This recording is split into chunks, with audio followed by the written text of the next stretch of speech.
เพราะว่ามันเป็นเขตนอกที่อยู่ห่างไกลจากตัวเมือง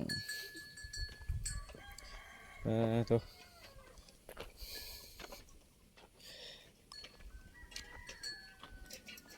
อันนี้ก็เป็นอีกภาพหนึ่งที่เฮาได้มาเที่ยวมาสัมผัสเบิ่งเนาะ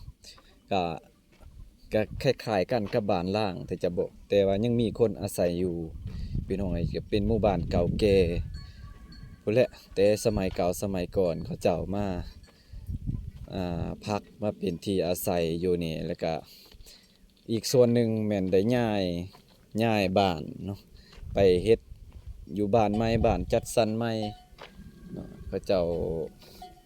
ย้ายที่อาศัยย้ายที่ปลูกสร้าง แต่ว่าวิถีชีวิตเขาเจ้าก็ยังใส่เหมือนเดิมก็คือเฮ็ดให้เฮ็ดสวนอยู่ทางเขตนี้จะบ่ได้เฮ็ดนาคือกับทางเขตดินเพียงคือกับทางบ้านเฮาพี่น้องเอ้ยนี่แหละบรรยากาศอยู่เขตนอกอยู่หมู่บ้านที่อยู่ห่างไกลจากตัวเมืองก็คือหมู่บ้านเก่าบ้านดักซาวเนาะหวังว่าหลายคนก็คือสิอยาก เบิ่งอยากชมแหละบรรยากาศเก่าๆแบบนี้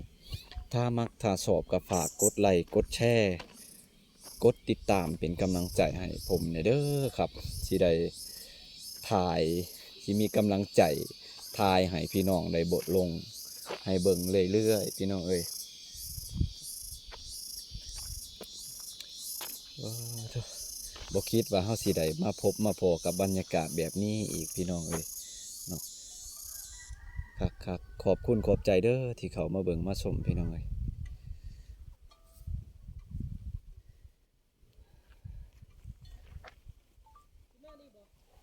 เอาเจ้าว่าสิพาไปอันน่ะเออบ้านดักซาว